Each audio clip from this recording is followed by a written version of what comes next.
Support for the Double I Show comes from Manscaped, who is #1 in men's below-the-belt grooming. Manscaped offers precision-engineered tools for your family jewels. Manscaped, where it's okay to hit below the belt. From California. Checking in from the left coast where we take sound that combines sunshine with rhyme, move 'em around. Take it slow, watch the smoke we blow. Bring California swing and this thing for show. Well, hey there, baby doll, dance the go-go. Off a little mentally, I see it in slow-mo. Hollywood, the east side, Hub City, and Frisco. Gallas at the flyers, fires up in the disco.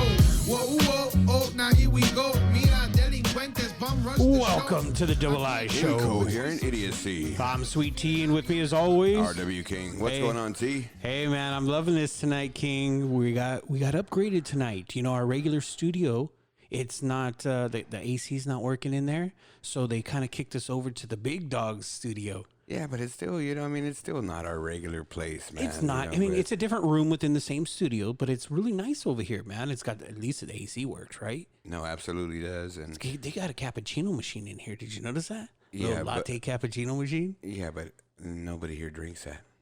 I do.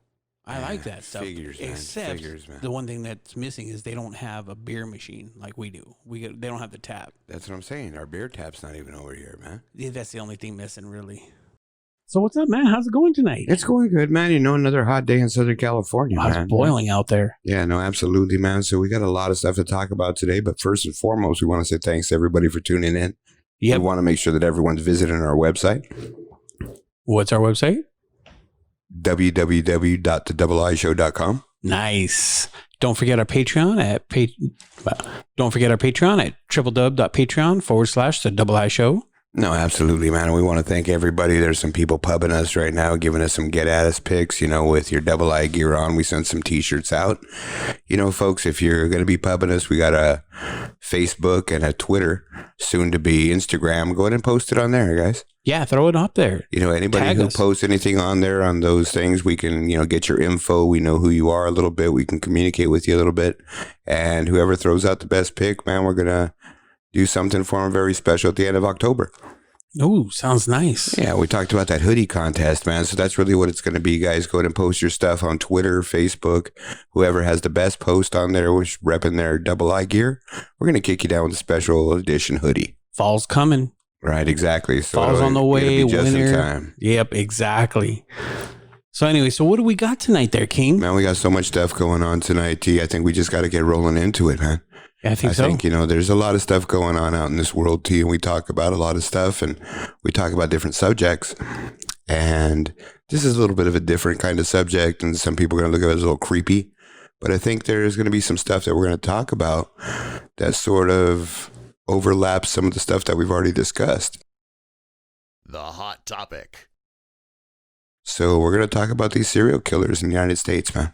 Yeah, it's pretty crazy out there. We talk about a lot about mass shootings on this show and things like that, and the driving force behind it and the motivation, and it's almost like the same type of things for these guys.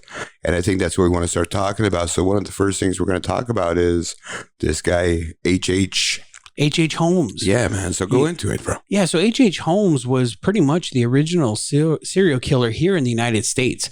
All right, this guy started it all. He started in the 1893 Chicago World's Fair. He had a hotel built, especially before the World's Fair started, and it was known as kind of like the killing or the murder castle. Okay, and I mean, he had trap doors. He had valves with hooked up to poison tanks, and they would lead with this tube line into the room, and in the room it would poison everybody with this gas, and they would kill them and knock them out, and then he would just grab their body and go and dissect it or do whatever the hell he wants with it. It was crazy. In his basement there was he had lye, which is, that powder, so that it'll help kind of, kill the body or make the body disintegrate.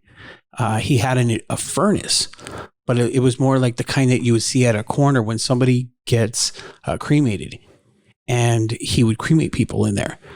he also owned, the guy had money because he was scamming people out of money. He'd run all these insurance scams and everything. And he would scam people out of money all the time. So he had money and he bought a concrete warehouse that was right up against the Chicago River. And it's rumored that he hid the bodies in concrete and just dumped them off the docks into the river. So they think that buried below the river in the soot, deep down there, is a bunch of bodies inside of a bunch of concrete. This guy's insane. No, he absolutely was. I mean, I think that's probably the common denominator with a lot of these guys is they have mental issues. Right. Exactly. I mean, they have tons of psychological issues, but I mean, even going back to his childhood, I mean, he killed his nephew or something like that when his nephew was really young. I mean, it's just crazy. It's, the things that this guy did was really, truly sick. And there was a show on the History Channel recently, maybe last year or something, that actually was taking into account that maybe he possibly could have been Jack the Ripper, because at the time of the Jack the Ripper murders were going on, he was actually found to be in London during that time.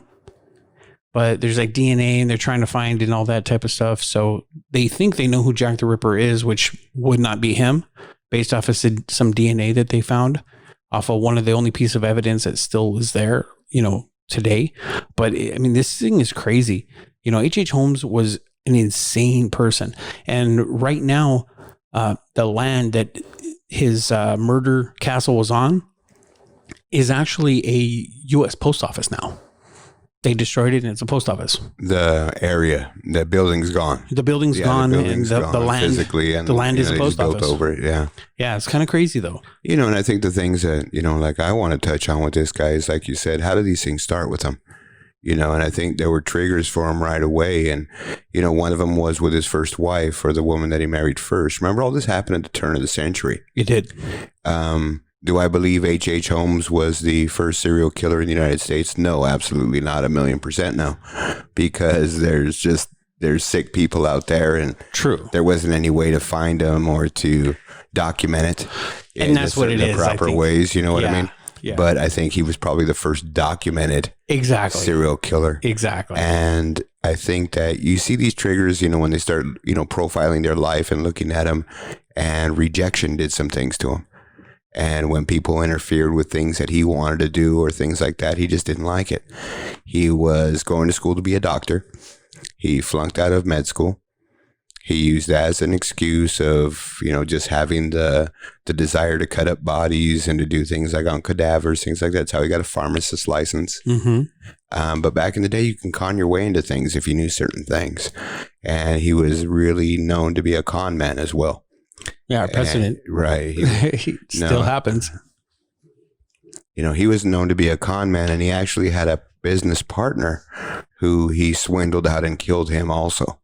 He killed his business partner because his business partner and him had come up with some scheme to defraud an insurance company, and the business partner backed out. Said, I really don't think I want to do this. They were going to fake his partner's death. Right. And collect on the money. And he did that a lot. And he basically said, okay, well, don't worry about it, bro. Just come over and let's just talk about it. He drugged him up, chloroformed him, knocked him out, and killed him. And they collected the money, but the guy was married. So the widow got the money. And basically somehow this con man convinced the widow to give him like 75% of the money. Right. Saying that he owed him for business ventures. And he was actually in the process at that time of building another hotel in Texas. In Texas, yeah. And this hotel was basically the same kind of thing that held these trap doors, secret passages, things like that.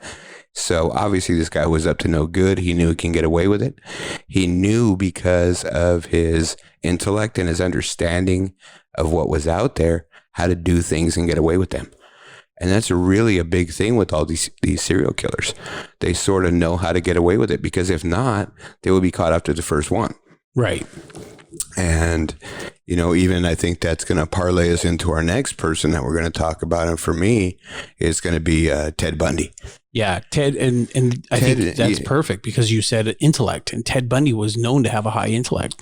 I think in reality, I think Ted Bundy, when he took he failed out of law school. Correct. He was not from a rich family, but he wasn't from a poor family either, but they just didn't have a lot of money. There were rumors out there with Ted Bundy that possibly he was an illegitimate child. Right. His mother's story was that she had been romance with a guy who was in the military. Then he got stationed out and sort of took off, and that's sort of why he was never around and left her. And there are stories going around that they never confirmed through DNA or anything that his grandfather was his father. Oh, really? Right. That I did not know. So, and when they try to look into these things and figure this out, they try to figure out what's going on with these guys. And this guy was a sick guy. This guy was extremely sick. And he's claiming, when he was on death row, that this was all motivated and fueled by pornography. That everything he thought, everything he did got fueled and motivated by pornography. And that was sort of his defense. He defended himself in court. True. Yeah. He had fired his public defender because he didn't like the way he was defending him, didn't think that he was doing it properly. And the judge allowed it. Well, I think the other part too was that, remember, he had went to law school, and his plan from the beginning, because I heard the interview with him, was that he never wanted a public defender. Correct. They They appointed it to him because he never got a lawyer, and it was just a process that he was going to defend himself from the beginning. Right. They said he looked like a lawyer. He moved like a lawyer. He said the right things. He made objections to the right things. He did a lot of the right things. And they said that's really not something typical of a 1-year law student. So one of the things they started talking about after they convicted him of some of these murders in Florida, and that's how it started, T, was just a couple girls got killed. Mm-hmm. And I think the one thing I want to touch on too, before we go any further, T, is we're talking about these guys, and by no means am I glorifying them or putting them on a pedestal. We're just talking about sort of another type of sickness. And I think you'll see at the end of it, when we sort of come around this thing, how it's going to play out. But there's a big thing here that gets lost in all of these stories, and it's the victims. The victims get lost because it's all about the murderer. Correct. And these guys become infamous. And these other people, they just fade away into oblivion, and they're forgotten, and their families have to deal with that. And I think going back to the story, I just want to make sure and interject that there. But we're not forgetting the victims too. That's definitely on our forefront here. But I think that Ted Bundy started out, as a peeping Tom. Then he started breaking into people's houses, doing things, trying to rape women, and basically got convicted of trying to choke and strangle a woman. And they got him for kidnapping and attempted manslaughter. And he was doing 18 years. And then he escaped. And when he escaped, he went to one of your favorite states, Florida, and he got a boarding room right near one of the big universities down there. At a sorority. And just feasted on these women. And it was just, in a matter of a couple days, they caught up to him, they got him, and after it all played out, he got convicted of over 30 murders, which wasn't the highest count.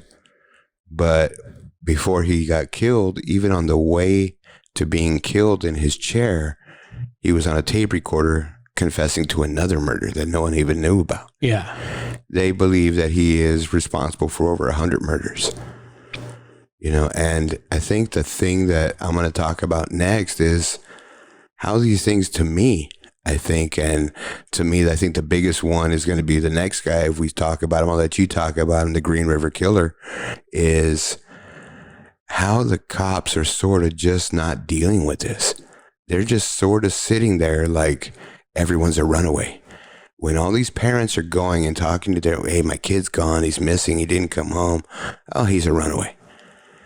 And that's what all these parents are saying, man. Yeah. And I think that's sort of one of the things I want to talk about too, that the cops really they're not financially motivated to handle all sorts of these complaints like this, right? Well, when it's a runaway, think about it. Right, There's no way for them to really track him. And so it becomes very difficult for the cops. And the cops are like, it's just a runaway. I can't do anything about it. It's not the fact that what they said is that it just covers the holes. It covers the holes for the police, because what happens is they give them an answer. And basically their answer is, until they're dead, to us, they're a runaway. Right, exactly. It's just a missing person. Yeah, and that's really how they look at it, because there's so many of these kids in the United States now that are running away.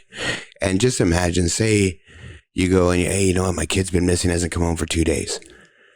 Well, has he ever run away? Yeah, I think when he was 10. Oh, it's another episode. Yeah, he'll be back. He's a runaway. Yeah. Yeah. Did he come back before? Yeah, he came back. Okay, yeah, no, never Well, he mind. was fucking 10. Yeah, he came back before it was dark. Right. This is gone for 3 days now, guys. It's different. It's a little different. You know what I mean? And these people really didn't get action from the police departments. And I think probably could maybe not avoided these deaths, but it could have helped out. So why don't you talk about this guy, the Green River Killer, man? Yeah, so you're talking about Gary Ridgway. He's known as the Green River Killer. He was convicted of 48 murders, and then he later confessed to even more. Killing women and girls in the state of Washington and California between pretty much in the 80s and 90s. You know, this guy, he got the nickname of the Green River Killer because most of his victims were found strangled, and they were found by the Green River, which is an actual river. And that's how he got known as the Green River Killer.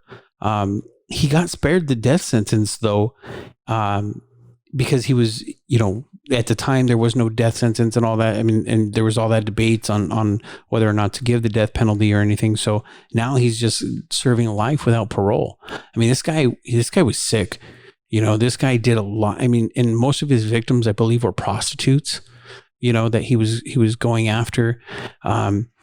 And I believe he got caught pretty much as very similar to Ted Bundy in the sense that somebody survived and was able to identify him. And I think that's one of the common things that you see with these guys is they get a little sloppy because they get a little overconfident in their abilities, and the victim survives. They are able to identify them, and the cops are able to go after them because they find out some information about these guys. Yeah, I'm not really sure about that last part, T, but I think I'll just help you a little bit more. This guy was a family man. He was, yeah, you're right. He was a little bit just off the radar, man. He wasn't really, they didn't know what was going on. He didn't change his dumping site, but he took breaks. Well, they thought he took breaks because what happened was he just changed the areas where he was dumping the bodies. Yeah. There was a certain task force in King County. I think King County was the area that he was in.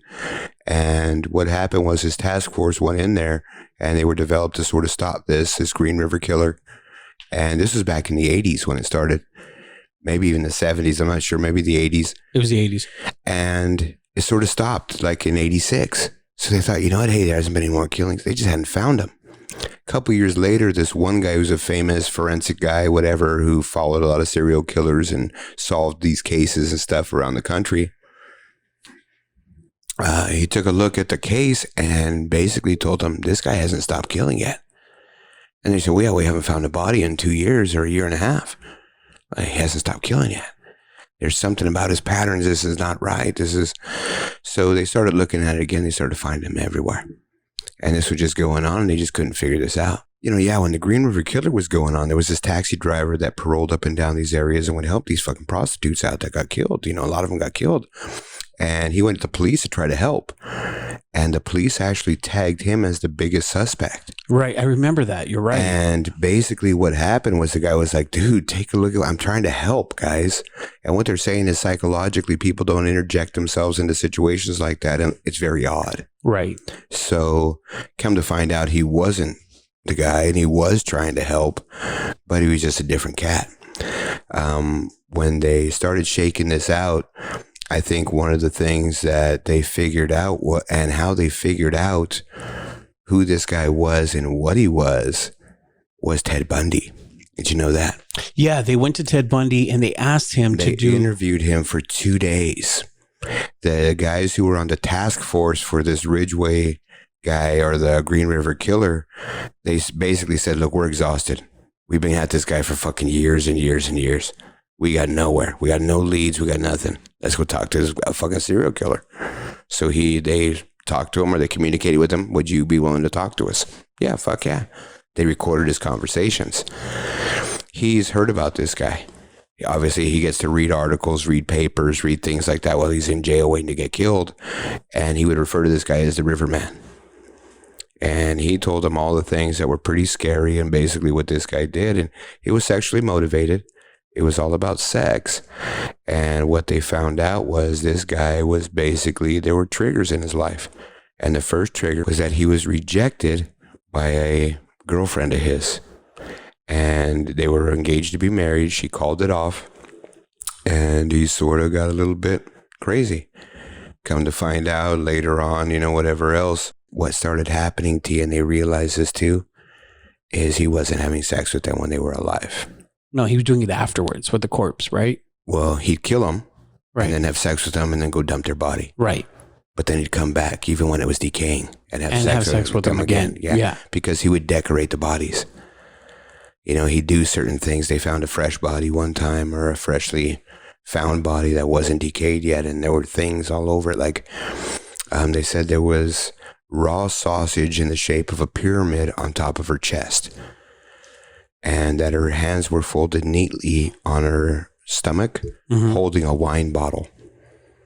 On each one of her shoulders was a trout.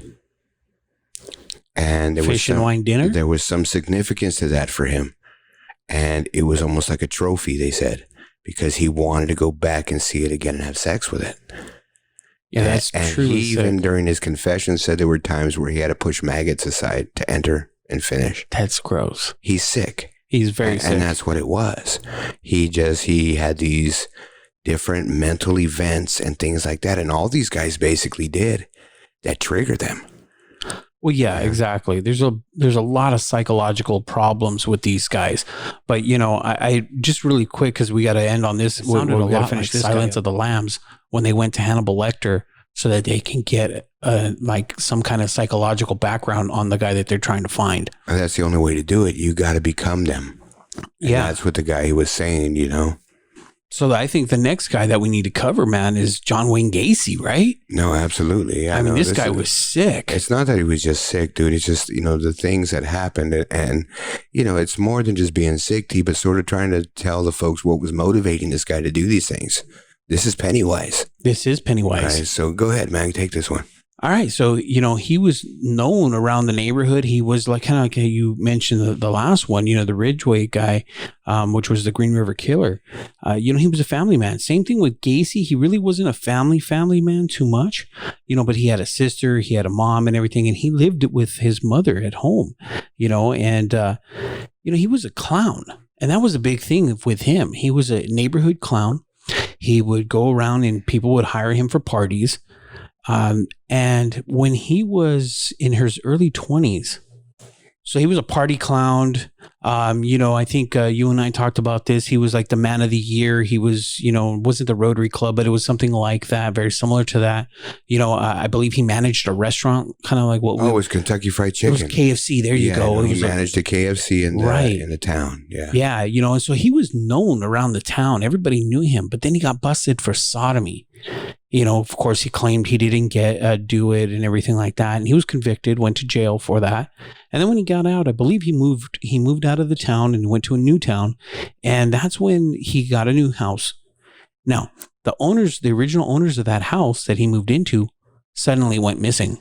It was one of those things where all of a sudden one day they're gone and he's in the house now, him and his mom. And it turns out that he ended up killing the people that were in that house. I think sort of just to go back before we go any further, just to touch on what you said, he got convicted of sodomy and assaulting a young boy. Correct. He got 16 years in prison or 15 years and did 16 months, some bullshit like that, because he was such a model prisoner. He got 16 months of like a 15-year sentence. Yeah, that's nothing. And they let him out. And that just sort of goes to how these guys can dupe people and fool people because they're so fucking smart. He just wanted to get out to be another predator again. So go ahead, man. Yeah, so anyway, like I was saying, he was a clown. He was known for that. He actually painted clowns, once he was in jail. But all these guys started going missing. All these people started going missing. Even the original owners of the house that he lived in.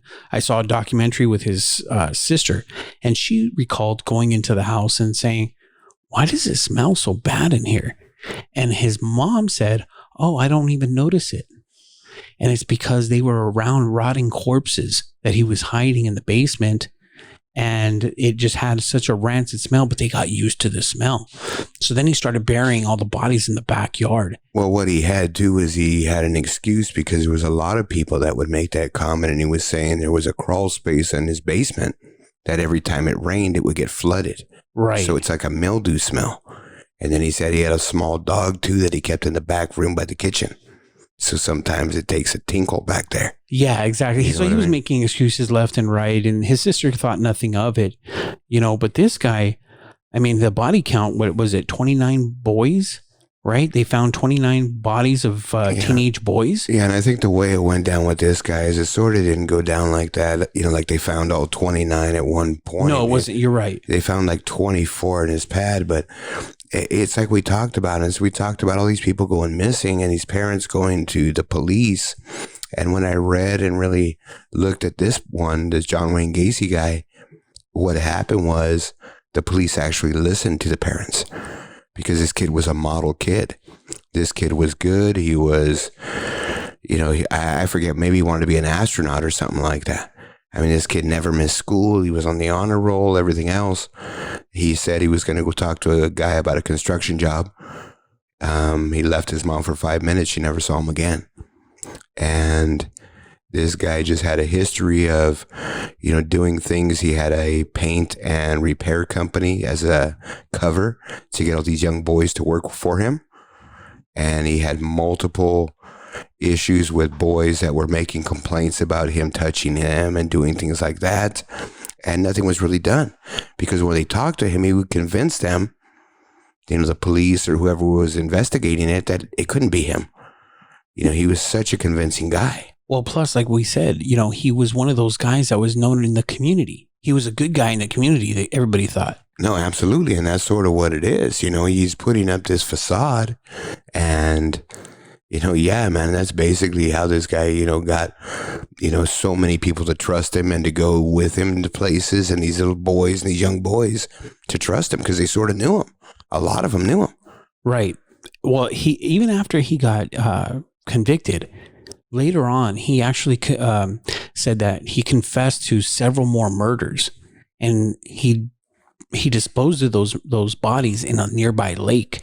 So he kind of went out of his normal, because how a lot of these guys, they follow a pattern all the time, but this time he went to a lake, and he admitted to that afterwards, but he was trying to. Well, I think that sort of goes to what you said. And when they finally went to his house and they pulled a search warrant because they were following him for like 8 or 10 days, 24-hour surveillance when they got him as a suspect.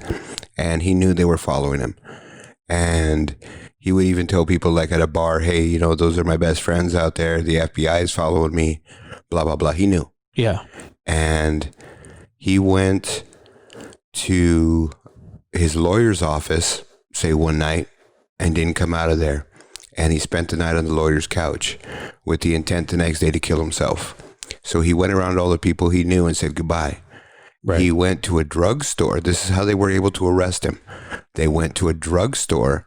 He went to a drugstore or a gas station? Gas station, a Shell, and said goodbye to the guy who he talked to every morning and gave him some weed.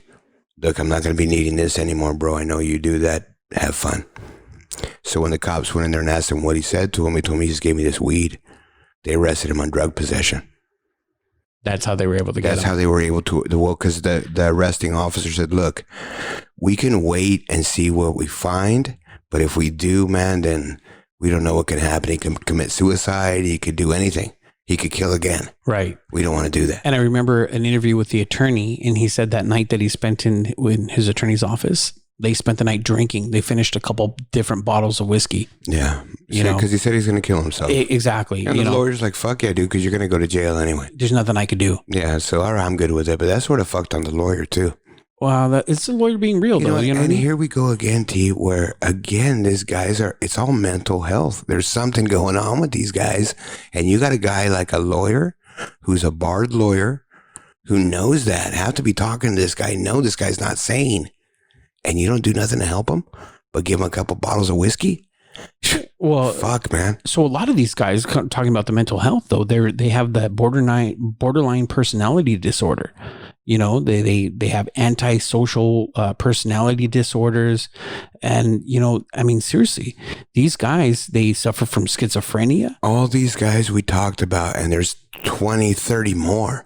They all have the same thing. Something happened when they were younger. Something happened. There's something going on with them that made them do this. And the effect of some of these guys is even just pure addiction. Right. And that's really what it is. And people don't understand that. And Ted Bundy used to say that too. He says, people don't understand how I could just say in my head today, you know what, 2 weeks from today, 2 Tuesdays from today, or 2 Fridays from today, I'm going to kill somebody. They just don't think people would think that way, because that's how I thought. I didn't know who I was going to kill. I didn't plan on it. I didn't know anything how I was going to do it, but I knew I was going to do it. Yeah. Well, he said he was fighting those demons his whole life. Well, no, that's what he said. And that was the whole point of it, because he said that he would always call it the entity. Yeah. The entity made me do it. The only reason he said that is because people could never comprehend. That's the only way they could. That he would just think that way. Right. So he said it that way so they would more comprehend that. Yeah. There's no fucking demons. It's the same way this guy's saying pornography is the driver for this. It's not. And he got like this big televangelist guy to come and interview him who was against pornography. Right.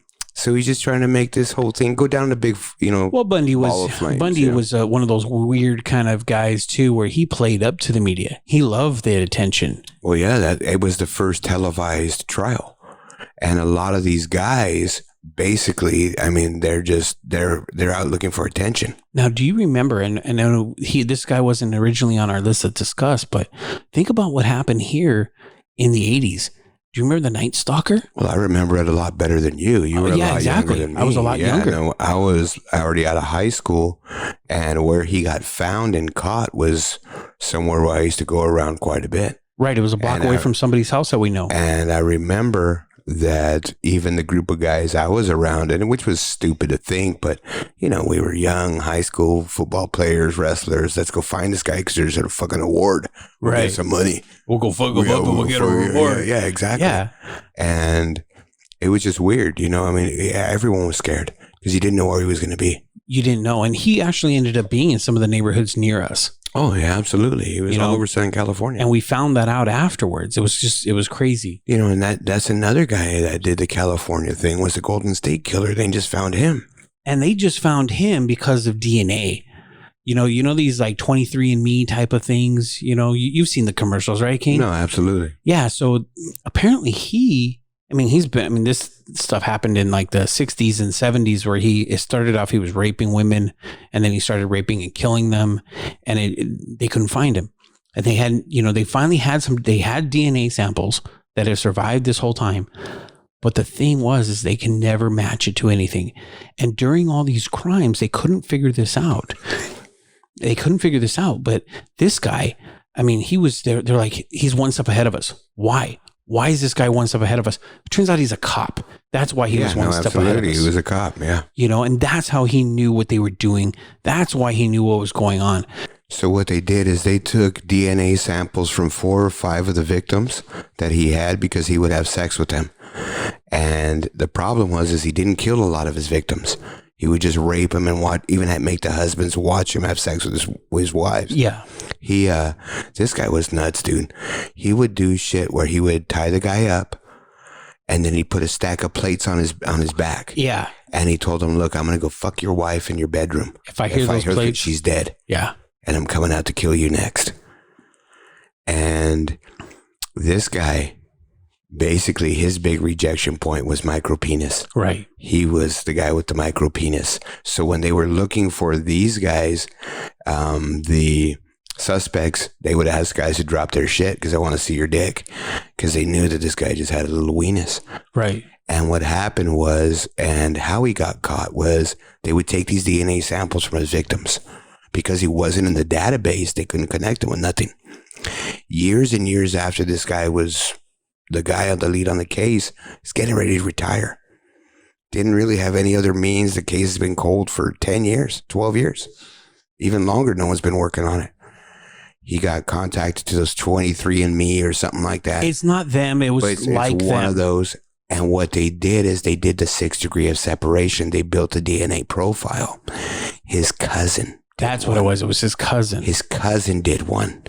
But because the DNA link is so close because they're related, The line. they started looking into his whole family and found him. And that's how they found it.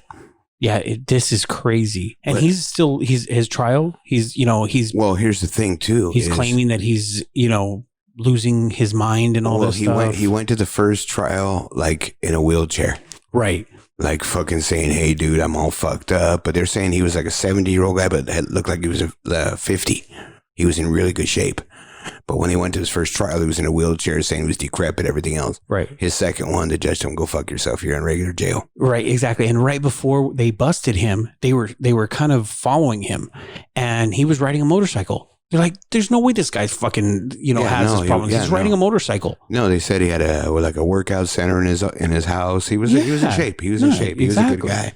But he had no dick, and that was his rejection point. Which is kind of weird because he was a family man too. Well, yeah, he was. Yeah. You know what I mean? That's what most of these guys, with the exception of like a Ted Bundy, although Ted Bundy had a girlfriend and he had confessed to her about that. Well, but Ted Bundy also, and she split from him because he even fucking snapped on her a couple of times. Like, bitch, yeah, I think I could kill you. Yeah. And Like she sitting was across the worried. dinner table. Yeah. And she was Just out of worried. the blue. It's like, Hell babe, yeah. Would you stay? Babe, what are you looking at? I'm just looking, thinking, you know what? I could fucking kill you. Yeah. Let me eat my pork chop. Yeah, I'm out of there, man. Yeah. Fuck I'm out that. of there that fucking night. Straight Hey, up. I'm going to go visit my mom. I'll be back right I'll now. be back. Fuck, I'm never coming back. I'm not going to do anything like that. I don't even need any kind of bags or anything. I'm gone. I mean, I'll go right? with whatever's I'm wearing. Yeah, I mean, that's the absolute truth. Why would you want to even go back in there? Exactly. No, but it's like we said, how much do you love these people? You got to help them. Their family members have to know things are going on. Some of them claim that they didn't, though. When you see some of these interviews, they're like, "Oh, I had no idea," or some of them will say, "Well, he was always a little bit different," and things like that. But I never thought he was capable of that. I think there's so many movies out there that portray these things and use these real life scenarios in these movies and things, and people don't really look at it. And that movie, The Dead Zone, remember at the end, he was trying to find a serial killer in a small town into being a cop, and his mom knew. Right. And his mom was hiding from everybody. She knew every time he went out to kill somebody, and she didn't say shit because that's her son. So it's one of those things, man. I think there could have been some, not saying completely stop these guys, but at least, stop them from until they finish the completion of all the stuff they did. Well, the signs had to be there. To your point, to your credit, that's what you're pretty much saying is the signs had to be there for them to just go unnoticed, for them just to say, I had no idea. No, they knew that the person was sick. And that's, that's the thing. And I think we close with that, T, is, I think at some point, all these people, there were people in their lives because they weren't shut-ins. Right. These people were family people. I read accounts of even like Ridgway, that his neighbors said that after he was arrested and everyone started talking to everybody around him and they figured out who he was, what kind of person was he? Well, I would always hear him fucking yelling at his wife. Even in my house with their house closed up, he would go on the front yard and start screaming, I'm going to kill you. I'm going to kill you. And there was nobody there. And why the fuck wouldn't you call somebody? Right? I mean, there were so many of these accounts for so many of these different things. When we made the list, right? And we made a list like 6 or 8 guys deep. So when I started doing the research on them, I'm listening to a lot of documentaries, watching documentaries, listening to podcasts, reading material. These guys all showed these signs. They all did. And nobody did anything. And people knew. People knew that the signs were there, and they just don't connect the dots. I even think that people knew that what they were doing, people that were close to him, because there were too many people that were just way too close to him. Now, there were people like saying, like with Gacy, that they were, I was his friend for 4 years. This guy would have done anything for you. I can't believe he did what he did. Right. And I'm sure you could dupe some people like that, and they're living a double life. Right. And he was. He Right. did live a double life. His sister was afraid of him, though, because he actually beat up her husband. And so, they kind of kept their distance after that. They kept their distance from him. And they were just kind of more afraid of him because they thought he would have a violent temper like that, but they didn't think he was capable. That was according to his sister. But and again, too, I think a lot of it, T, at that point is denial. What are you going to come out and say? Oh, well, yeah, exactly. What are you going to come out and say? I knew my brother was a serial killer? No. I knew he could have been a serial killer? You can't. You can't. Well, come on. Maybe after the point of when he dies or whatever, yeah, you know what? But at that point, you can't. Oh, yeah, fuck yeah, I knew he was. Yeah. So I just didn't want to say nothing to my brother. Again, I want to make sure that every listener out there is just understanding, this is a topic of interest. We had a lot of people talking about other things in different states. We get those come at us, stuff. But the real victims here are the ones that are silent, man. And they're the ones that really everyone forgets in these stories. It's a real shame because I think you made a great point there is these victims, they're the ones that are going unnoticed. They're the ones that get lost in all of this. And they're the ones that we should be talking about instead of focusing on the killers. So you made a great point, and I'm glad you made that point. The other thing too, and I guess maybe touching on that, let's make this point too. A lot of people, they wonder, okay, a couple of these guys, they won't get killed. This guy Ridgway, he won't get killed. No, he made a plea deal. Right. He escapes. I'll say guilty as long as you don't kill me. Yeah. I'll say I'm guilty to committing all these crimes and all these murders, but you can't say life in prison. Yes, life in prison. And the DAs fight with that. And there was one that I heard, it was a documentary, and they were talking to DA in that Ridgway killings. And he basically said the reason and the motivation for him saying, okay, I'm going to go ahead and plead with this guy, because in the beginning his answer was no. For 3 days, no. And he started thinking, but I'm not going to be able to close all these cases. Right. This closure is for the families. Exactly. This guy's going to die anyway. He's not going to have any quality of life. But at least he doesn't get killed, but at least there's closure for these people. And a lot of the families, I've heard interviews with families like that, and they said, I don't need him to die. I just need that closure. And for us, that was the most important thing. And that's exactly what it is. Yeah. And that's what's the motivator for these guys not getting killed. These DAs have to make that decision, and it's tough. I think that out of all the guys that we talked about today, there was two that were killed. That was Bundy in Florida. He was executed. Correct. And then the other one was Gacy. He was executed. Correct. Out of the ones that we talked about, that was it. Yeah, and I think that's the thing with our society nowadays. It's real difficult to really do that. I think you look at these death penalty cases, a lot of them are just single murders. These high-profile serial killer cases, these guys don't get killed. No, a lot of them don't. It's weird, and I think a lot of it is because of the plea deals. I'm going to let you know everything I did. That way all these cases are closed. Even the stuff you don't know about. Right, exactly. And that's what happens. Yeah. Is they think they got him for 10 or 12. Well, I got 40, motherfucker. Right, at least. Yeah, you know what I mean? That I can remember. Yeah. Well, right? Some of these guys, though, and I know we got to wrap up, but some of these guys, their memory is so, kind of to use your phrase, a steel trap. They remember every little detail Gacy, of every single murder. When they talked to him about the people down in his basement, he actually drew a picture for them where everybody was. He couldn't tell them who it was, but it was how the position of the body was, where it was, and it was dead perfect. And some guys, you tell them the name of the victim, and they say, "Oh yeah, I remember her," and they go into full detail about it. It's crazy. Well, some of these guys they never know the names. True, because they're not looking at that. Like the Ridgway guy, he was picking up prostitutes. He didn't know their name, but if you describe them, he could tell you. Whatever it was, he never knew who they were, and he wanted it that way. So it's just different how these guys are. And again, to me, it's all mentally a mental health issue. It all goes back to a mental disorder, and these guys need help. And this is what we talk about. But again, I think we need to get off this and go to some transition to our next subject. But it's a topic of interest. We wanted to make sure and touch it. But again, we want to make sure and our hearts go out to the victims, and we're not pubbing these guys. We're talking about this as an interest story. Oh yeah. This is definitely a human interest, and it's a mental health issue. And we talk a lot about mental health issues. And now, a word from our sponsors. Hey, do you remember when I was telling you about that CSI accident I had? Well, fuck, now there's Manscaped out there, bro. You heard about that? Manscaped has redesigned the electric trimmer. Yeah, they have the Lawnmower 2.0 that has proprietary skin-safe technology, so the trimmer won't nick or snag your nuts there, King. Yeah, exactly. Manscaping accidents are finally a thing of the past, bro. Well, you don't really want to use the same trimmer on your face that you're using on your balls, man. That's just nasty. Manscaped also has Crop Preserver, man. It's an anti-chafing ball deodorant and moisturizer. You already put deodorant on your armpits. Why not put it on the smelliest part of your body, man? Well, you can get 20% off and free shipping with the code DOUBLE at manscaped.com. Always use the right tools for the job. Your balls will thank you. The Man's Corner. All right, man. So why don't you go and take this one, T? We're going to go and get in the man's corner. I know it's going to get to me pretty quick because you're going to fucking ask me how do I feel. Well, that's exactly where I was going to go with today, bro. Fading fast. Getting old sucks. All right. It sure does. Well, it's like they said, right? Today's 50 or is a new 40 or something like that. They only say that to the only people that say that are people that are over 50.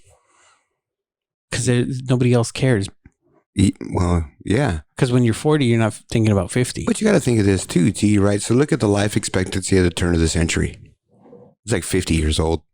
I think less. I think it was like, yeah, I agree. And now it's guys were going into their 30s. It's guys into the 70s now. So science, medicine, medical miracles, things like that, they extend people's lives. True, they do. They do. Plus, the way of live, your way of living is different now. It's not as hard. I mean, think about how they had to live back then and what they had to endure. Well, I'm thinking about how the fuck I had to live when I was younger. Well, how's that? Poor little baby. Here, want me to get off the violin? No, I'm just talking about like how much I abused myself. Well, see, that's what I was going to go into. I had a professor in college, that. And one thing he told me, T, that you could never get back in your life is lost sleep. And you're going to take it off the back end of your life.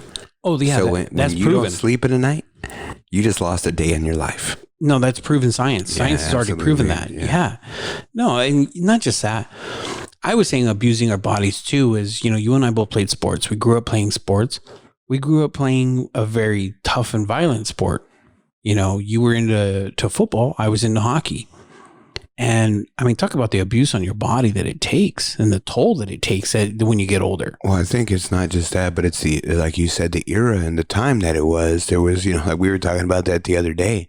Oh, you just got your bell rung. Smell this ammonia tablet or whatever it was. Take a salt tablet. Get back in there. Yeah. Get another one. Oh, here, smell this. You're all right. You just got your bell rung. Yeah. You're getting 2-3 concussions, back to back. And now, because of science and medicine and the understanding, you know how bad that is for you and how it's going to come back to haunt you later. Right. And it's a tough thing. It's really tough. We were talking about this. We were talking about how kind of like how your body feels now. So your body starts to crack. It starts to, hurt a little bit. You get out of bed a little bit slower. And kind of to the whole bell rung thing, you notice it as you get older. You notice the injuries that you had when you got older. I've had a bunch of knee surgeries already. I've had hernia surgery. My knees, surprisingly, are held up pretty good. But certain days you feel it, especially if it's a colder day, you start feeling it a lot more. I think you, as a kid, and this is what I'm going to throw this out there. I mean, for the listeners, but you got hit by a car as a kid. It was a hit and run. No, it wasn't a hit and run. I thought it was a hit and run. No, fuck no. It was a head-on collision with a lady, and I was on a 10-speed. It was in the 7th grade. You were on a bike. Yeah, 7th grade. Right, and you got hit. And I think, because you were saying football is what did it for you. But I took it back even further and I said, when you got hit by the car, I think that was what did it. And then football was just icing on the cake. Well, I had some pretty bad damage to my right knee and some other stuff from that car accident. Basically, a doctor said, oh, you're not going to be playing any sports when you get older. It's just the way it's going to be now. Right. And you did anyway. Yeah. Yeah, because I love football. Exactly. But think about that, though. Think about the toll that it took on your body. And to your point earlier is, when they said, just walk it off or take a salt tablet or here, smell ammonia. How many times did you get hurt and they tell you to man up and power through it? Well, even when I have you talked about your knee, I'm holding on as long as I can to get my replacement because of football. Correct. And I had a really bad knee injury and they didn't want to take me out of the game. No. Yeah, the coach was flagging me back to go in and I couldn't even fucking stand up. So basically I just got down in my stance. The next play came and I just laid there and the pile ran over me and the fucking guy got tackled. I got credit for the tackle on that fucking play, dude. And at that point, it was hurting so bad, I just laid there until they came and get me. I remember because I used to go to the games. Yeah, and I was just like, what the fuck's going on with my leg? It's like burning all the way up my fucking whole side of my body. Yeah, because you shredded it. Yeah, well, yeah, I got bent the other way. Yeah. So, yeah, no, absolutely, man. And you just think about that. But I think even with people who aren't, affected by those type of things, age affects you. And I think one of the things I want to touch on, especially for men, is the things that we have to take care of when we get older, is our prostate, our colon checks, things like that, because it's not only going to dictate how long we live, but it's going to dictate our sexual life too. No, you're true. You're right. That's absolutely the thing right. that we have to start thinking of. When you're younger, you're not worried about it. You get a boner when the wind blows. When you get older, man, you start realizing it isn't like that, and you want that thing to work. You got to make sure and have some at least understanding of what's going to make your prostate healthy. Understand that if there's genetics involved and your family has a history of something like that, make sure you get it checked early. Diet plays into that too. Guys, if you're 40 years old and haven't had your prostate checked yet, go fucking do it. You got to go. You got to go. We've talked about that on a couple of shows, and I think that's one of the things I wanted to talk about here. Is guys neglect themselves until shit starts going on. And at that point, it's too late. I'm guilty of that. We talked about that on another show. Yeah. That's the whole thing. But I own it. And on this topic right now, I think even just going to how it's going to affect men sexually, that's the biggest thing there, guys, is your prostate. When you get older, that's the biggest factor in your sex life. Absolutely. Absolutely. And like I said, I own that. I'm guilty of that. I was 43 when I finally went. No, strike that, 42 when I finally went. And you know what? The doctor's like, you should have came when you were 40. You should have been here right away when you were 40 just to get looked at. And I went because, like what you were saying, is I went when I started noticing something wasn't right. And for me, it was my urine. I noticed that I wasn't, I didn't have the heavy, powerful stream that I used to have. And I'm like, wait a minute, something's not right. So when I went to the doctor, he's like, yeah, that's why. He goes, you got to get this thing checked. And these guys have to get out there. And I think the biggest thing is just to overcome that fear, is to make sure you get in there, you take care of it. And yeah, we're all getting old, man. But that doesn't mean we have to stop liking new things. No, but I mean, okay. Look, okay, here's the other part that I want to talk about. Just because we're getting older, we don't have to start liking things that younger people like. Sex, porn, having a good time, dating a lot of women if you're single. There's nothing wrong with that, even if you're older. Right. But I mean, I think what you were saying, we don't have to like what the younger generation likes, and that's what midlife crisis type stuff, right? I mean, some of these guys, they're trying to be like listening to Taylor Swift or trying to listen to some of this shit. And you know what? Hey, if you do, you do. And that's your choice. But I mean, if you don't like it and you're posing, that's different, dude. That's what I'm talking about, posing. Any point in life, a poser is a poser. Doesn't matter when you get older or not. True, but it's worse when you get older. I'm just talking about guys who don't be afraid to be yourselves. Oh, yeah. And don't think you have to change because you're getting older. If you want to be freaky and you want to tell chicks, hey, at a bar, hey, how you doing today? Oh, I'm doing fine, sweetie. How are you? Good, good, good.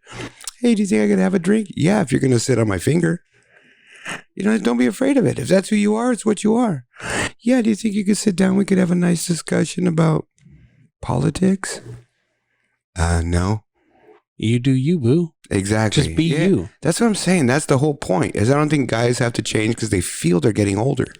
I think a lot of guys change because they feel they're getting older. And you don't have to. Stay who you are, guys. Remember, just keep doing what you're doing. Hammer it till you're done. That's the way I look at it. Well, there's nothing wrong with that at all. I would never judge anybody for that. Absolutely not. The other thing too, guys, is hold on to your youth. Right? You want to keep that youth as long as you can. Don't abuse your body. Don't do drugs. Don't do things like that are going to start tailing off your sexual content. Right? I mean, the more you abuse your body now, if you're younger, the less longer you're going to have this to keep going later on. Well, here's where I'll say where you kind of do want to change as you get older is your diet, though. Because like what you said with the sex drive, your diet as you get older, if you start eating better, that's going to help your sex drive. I think if you look at it consciously, even if you're younger, it isn't about changing it when you get older so you don't have problems. It's changing it now. Right? I mean, you can have to change start. it if you're young. Yes. Yeah, I know. Yeah. But I'm saying if you're an older cat, you got to start changing some of that now, and that'll help you. Oh, yeah, absolutely. That's what I'm talking Yeah, about. No, yeah, you're right. But I mean, know? that's sort of common sense. I'm talking about like the younger guys who think they're invincible. Oh, I'm going to eat burgers till I'm 30, bro. I'm good. I'm not gaining a pound. That's my son. Yeah, and that's how all they all are. That's who I'm talking I mean, he eats well, but because he has other motivational type things, like he's trying to he's into athletics and everything. He's trying to be a lot healthier. But I mean, he thinks he knows it all too, and I think that was us when we were his age too. Well, I think just getting back to what we were saying, I'm just talking about sexually. If guys start taking care of themselves when they're younger, it's going to last longer. And that's sort of what I was touching on. And that's sort of what we want to stay focused on is how are these guys and how are men going to be able to fight these effects of getting old, T? Yeah, so that's going to go and wrap us up from the Man's Corner today, T. Again, I think just the thing I wanted to make sure is guys don't wait too long to start getting your checks and start taking care of yourself now.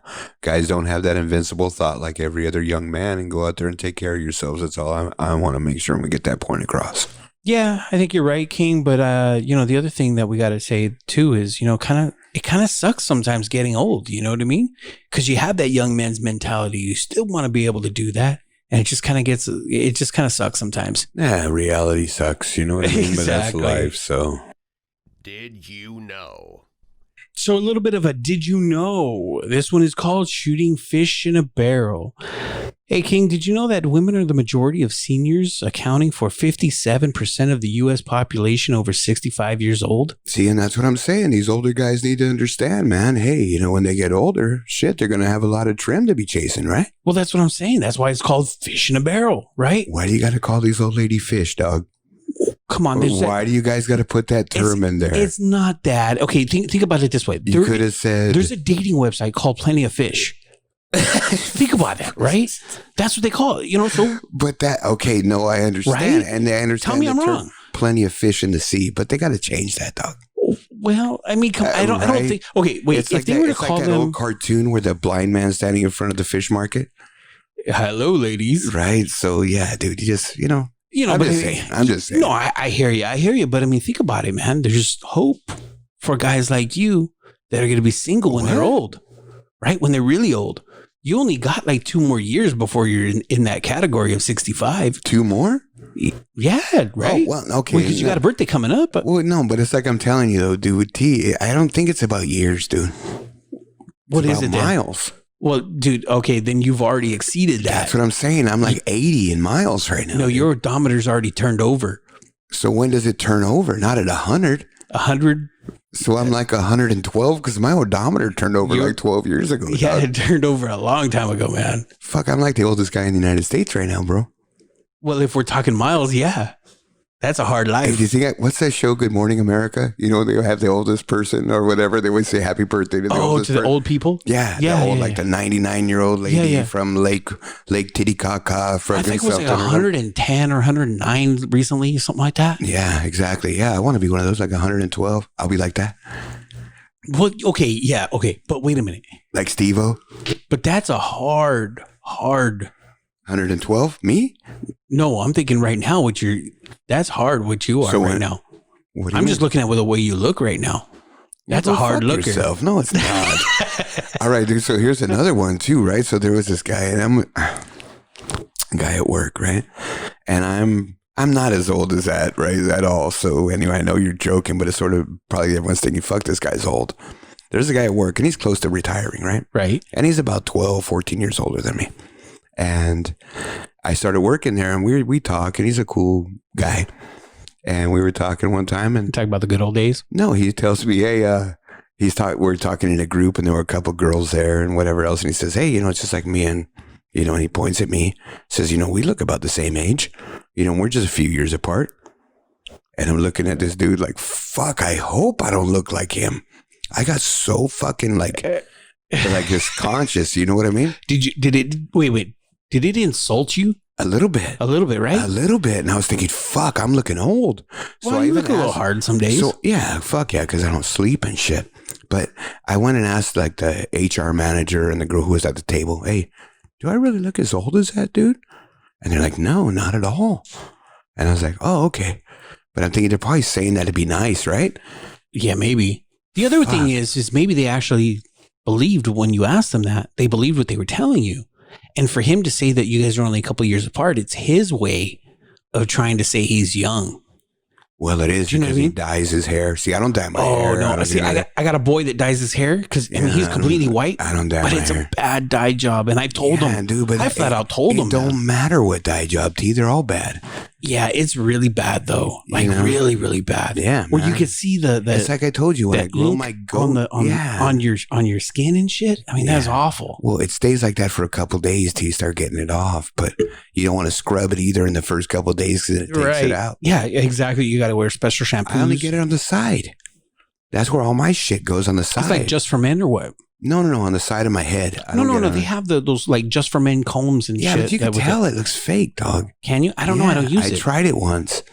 You know, I was dating a younger girl. Genetically, we're brothers, but I mean, seriously. No, they said smoking. I smoke cigarettes. You smoke cigarettes. Yeah, you're right. That said, that's a big trigger smoking for gray and hair. Stress. And I don't have. You don't have any, fucker. Well, I have stress, but I don't smoke. And so I don't have the gray hairs like you. I don't have any gray hair. So what are you trying to say? I'm trying to say you fucking look hard. Well, because That's a hard 50. Oh, yeah. But, okay, think of this too, right? I started thinking about this the other day. Look at the jobs I've had since I've been like 22, 23. Oh, they've been pretty high stress. Yeah, right? Yeah, I mean, seriously, they have been. And the reality was I went that one stretch and I was pretty good in my mid-30s and I didn't have a stick of white when I went there. No, After 10 years, I came out of there white. You came out of there white. Yeah. You know, but then again, too, the hard living, too, that kind of does it, too. Yeah. Like we said, mileage. It was a little bit of a whirlwind there. That was when I worked for that Asian company, dogs. We did a lot of travel. Right, Did a lot of sleep. Even when I traveled, didn't sleep. Well, yeah, I mean, 16, 17-hour flights, shit like that. I mean, you can't sleep on those. I tried. You can't. It was a tough 10 years, man. But yeah, hey. You know, hard life, right? You come out the other side. Cheers. You get reborn. Anyways, man. Your odometer already turned over. So what do we got next, man? And now, sports. All right, so we got some sports there, King. You want to lead in with a little bit of NFL? Of course, man. So I'm going to go ahead and talk some NFL right now. You know, I know we got some stuff written up, but I'm just going to talk about a couple things right now. The first thing I want to talk about again, I'm going to let you fucking jump in this because I know you love it. But I want to talk about this AB shit again, dude. Oh, don't get me started. So there was a big drama. Obviously, we record on, the days we record. And the day before we recorded, there was a big blowout at Raiders camp. I'm loving that. AB called Mike Mayock a cracker, told him he could punch him in the face, grabbed the ball and punted it, and told him to fine me for that, fucker. And then fucking took off all because of a fine. And Mayock got in his grill, too. Like, they had to pull him apart. They were going to throw down. Correct. And typically... I'm just going to say this, and then I'm going to let you say your piece, and then I'm going to close with something, and it's going to make us both think, because I heard this today. Okay. And I never thought that way. All right. So I'm going to say my part. My part is, this guy's got his issues, T. I told you they knew the luggage they got with him. The media came out as soon as this happened, and here goes the media. Like I said all the time, he's going to get suspended. He's not going to play Monday. He could possibly lose $30 million. These are all potential things. But the way the media spins it and the way they put it out there is almost like this was said by the Raiders. Right. None of this shit was said by the Raiders. Nothing. There was no official statement to come out that he was going to be suspended. There was no official statement to say that anything. But the media put it all out there within a day. Correct.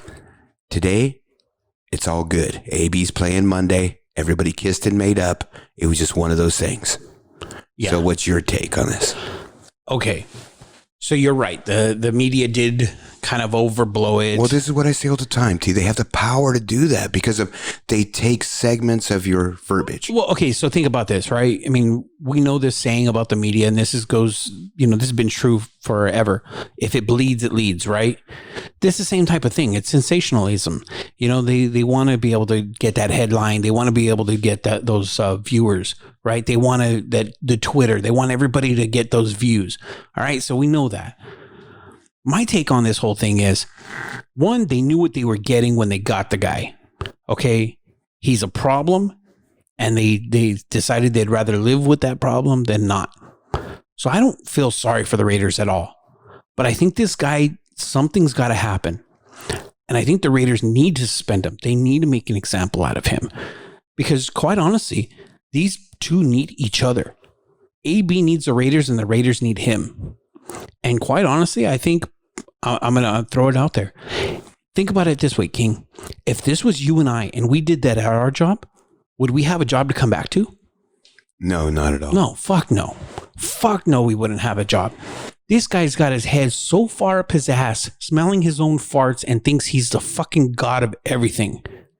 And somebody's got to either knock him on his ass or do something, because he is an idiot. That's my take on him. And I knew that, and that's why I wanted you to finish with it, because I heard something today and it made a good point to me. Don't you think that maybe at any point here, anyone's saying, let's go check to see if this guy needs some help? Maybe he has some mental issues. Maybe he's bipolar. Maybe there's some kind of chemical imbalance in there. Guy, no one's talking like this. And this guy has had a seriously big history of concussions in this league. There is no way to check players who aren't dead for CTE. No, that's true. They haven't developed that yet. True. But they know it on sets with them at different rates, at different stages, different guys. Right. I'm not saying that's what this is, T. And I think there are times where he can think cognitively and he can think rationally and he's fine. But then I think there's times he snaps. And I think there's been a lot of guys who didn't understand they even had a problem until they went and addressed it. And everyone, including myself, has never really thought of that. I've never thought of that with him until this last incident. No, you're absolutely right. And actually, now you got me thinking about that. And that's why we talk about mental health all the time. Right. And I knew how you were going to come off on this, because that's how I was too, starting to get, this guy's just a fucking idiot. He's got to stop this shit. Just fucking cut him. Just fucking set him straight. What if he's got a problem, T? But see, there's how can you address that problem, though? Here's the biggest thing we always talk about, right? Right. People don't fess up to this. They won't be the ones who are going to go identify it. It's very hard for that. Someone has to step in and help. And that's a lot of the problem here, because this guy has entourage. Those guys aren't going to go up to him and tell him shit. Even his agent, Drew Rosenhaus. Exactly. That's exactly what I was going to say right now. Him. No, hell no. When they brought that up to Drew Rosenhaus, he's fine. Right. That scared me, how fast he said that, because it almost seems to me like he knows there's something going on. So you're absolutely right. And I'll take it a step further. You said he has an entourage. Okay, let's put them aside. He's got a family. And I guarantee you, all these guys that have the family, they're hanger-ons. Family or not, they're hanger-ons, right? If you were a big-time NFL star and I was a hanger-on, I'd be over there, I'd be your lackey. What do you need? I'll go run and get it. I'll go do this. I'll go do that. And a lot of them are, man. Right. And they're not going to mess up their meal ticket. They're not going to go against it. They're not going to do that. And they're going to say, you know what? He's fine. Get out of here. Why are you starting this? Go make the money, bro. Right. Exactly. Go get your bag, boy. Get your bag. Yeah. They're not going to do that. They'll never admit to it. And they're never going to be the one to approach him saying, you need help. And that's the problem. That's family. But that's the problem, T. And that's my point. I think bigger than that, bigger than someone has to discipline him and put him in his place, someone needs to try to get him some help and at least get him looked at. I'm more worried about how can they get them help? Right, exactly. Someone's got to figure that out.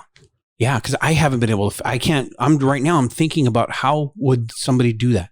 Because everybody around him is going to say no. Everybody around him is going to be feeding it in his head saying, you're fine.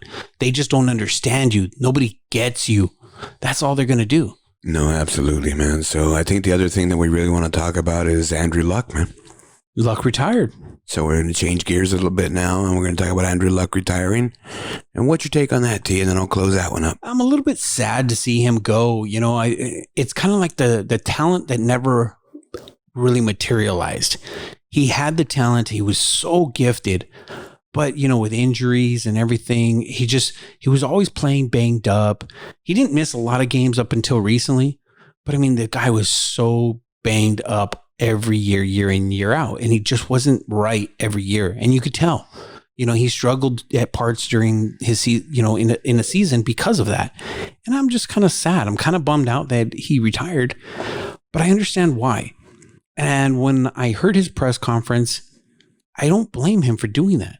And I'm going to tell you one thing real fast, because I know you mentioned Luck, but I'm going to throw this guy out there too, is Gronk just came out recently and talked about his retirement. And of course, he was promoting his CBD oil stuff, right? But quite honestly, he said a lot of things that was very similar to what Luck was talking about. How they just couldn't get up in the morning. The game wasn't fun for them. This wasn't anything that they wanted to do. They just couldn't continue. They couldn't go on. They didn't have the passion, you know? And so it just kind of got me thinking about that. How many more guys are like that? You know, you don't just think about that, but think about what time this is in their life. Their whole life they've been playing this sport. So they didn't have years off. You know, since they were Pee-wee football, Pop Warner, to high school, to college, to the pros, they've never had time off of this sport. And then, like you said, when they rehab, that's a lonely motherfucker. And it's tough mentally. And you lose the passion for the sport. And I got to take my hat off to Andrew Luck for stepping up and having the balls to retire. Yeah. A lot of guys don't have the balls to do that. And I was listening to Dan Patrick, and he was talking to Jim McMahon and to somebody else right after Andrew Luck retired. And Jim McMahon said, fuck, I wish I would have been as smart as this guy. I should have retired after the Super Bowl. I was already banged up. I was taking pain pills every day. I was trying to do things. Now these guys drive away from their house. They can't even find their way home. Right. Jim McMahon's one of those guys. He's struggling really bad. A lot of them are. He is. Yeah, you're right. But they did say too that before they were more scared because they didn't know what was going on. But at least now they know what's going on, and it helps them a little bit. Right. But it's just tough. And I think Andrew Luck wanted a quality of life after football. And I think, you know, he's got a family and he's got everything else. So, he just got married. So, yeah, he wants to have a quality of life after football. Yeah. It's not about money for him. No. And hats off to Andrew Luck for doing what he did. I think hats off to the Colts as well, because they didn't take that money away from him. I think that's a different motivation, T. And I'm going to tell you only because I know the NFL. Right. There wasn't hats off to them, and they're being good guys about this. They're thinking in their head, if there's any chance this guy's going to come back, we want him to come back to us. Right. Right? Yeah. So they're going to pay him. If they cut him off right there, maybe. They have no rights to him. Right. You paid him his full contract. If they have him for 4 more years, they have the rights to him for 4 years. Right. That's why. Yeah. They didn't do it just to say he's a good guy. But hey, you know, fucking closing out the NFL. NFL's getting ready to start this weekend. I'm loving life. Zeke signed. Melvin Gordon, nowhere close. It's what we talked about before. You know, we knew that. I think they're ready to move on from Melvin Gordon. Philly threw a little bit of a that was a weak sauce, though. But somebody had to, because nobody really thrown nothing out. Right. So I would start low anyway. Yeah, fuck yeah. I'm going to throw it out to see what happened. Yeah. You know what are they going to say? No? Okay, no. And they did. Yeah, okay, exactly. Big deal. But now everybody knows what they're looking for because they came out and said it. Yeah. They want 2 high-end picks.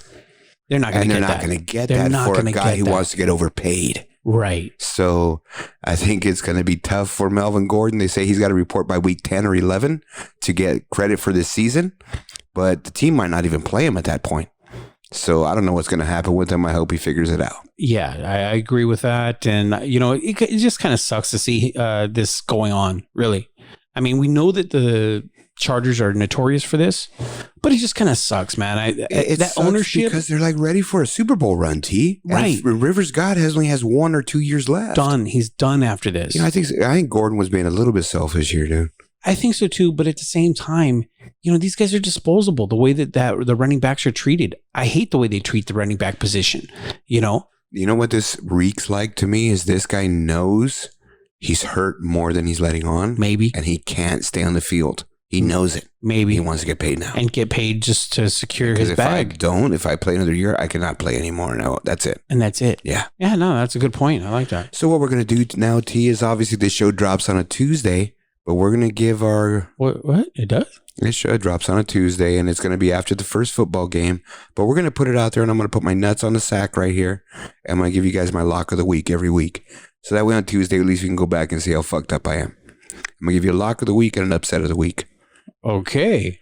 Lock of the week, we're going to go without point spread. So I'm not going to do point spread. I just want to win. So if you're like in a confidence pool or one of these survivor pools. The survivor pools are fun. You know what I mean? This is your lock of the week.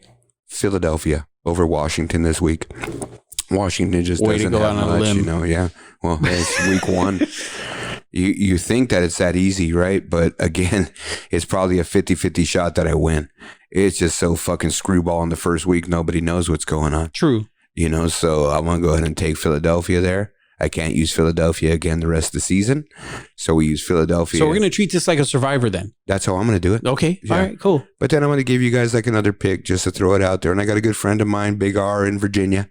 You know, he's a listener of ours, good friend of mine. Yeah. He threw it out. I was talking to him today. He loved it. I love it too. It's one of those things we mesh our minds together. That's I scary. asked him, hey, brother, what's your big upset pick? And he said what I was thinking. Arizona plus 2.5 over Detroit and Arizona. Kyler Murray will win that game in Arizona. Detroit stinks my balls. Well, both stink balls, but Yeah, they both do. But at least they got a quarterback in Arizona now. so it's cream of the crap. Cream of the crap. There That's you go. really what it is. So that's my That's your upset special of the week. Nice. I'll have a lock of the week for confidence and survivor pools, and I'll have an upset of the week as well. And then we'll see how we do on next week, man. Yeah, sounds good. All right. I want to talk about one thing, T. You know, I don't think there's any NBA stuff out there. I know Dr. X threw a couple of NBA things, but I'm going to kibosh it a little bit, and I want to touch on something.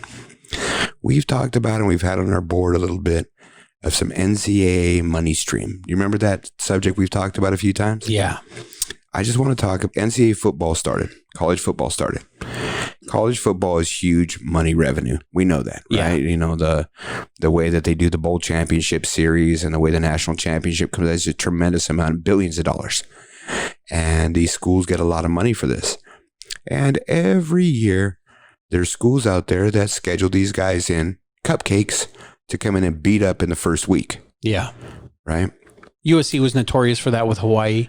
Well, yeah, but it's not just that too. You got to fill out your schedule years in advance, and when you're really good, like USC was for a long time, and I hate USC too. You know that, you know. Yeah, I we hate both USC. do. We both do. So, what I'm going to say is, no teams wanted to play them because if you lose to them that early in the year, your season's over. You don't have a chance to win a national championship. Absolutely. So, good teams, out of conference teams, didn't want to play them, Right. and I don't blame them.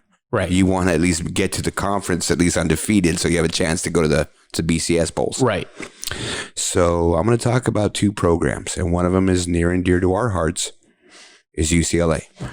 UCLA didn't Killing me. didn't schedule a cupcake. They played Cincinnati, who beat them last year, but they were supposed to be much improved. Right. This is year 2 for Chip Kelly, and they look horrible. Horrible. They look like they have no understanding of football. There's nothing going on. It's regressing. It looked like a bunch of little kids barely learning how to play football, and they all chase the ball and run in the same direction. I don't know It's what's fucking going on horrible. over there, but something's got to happen.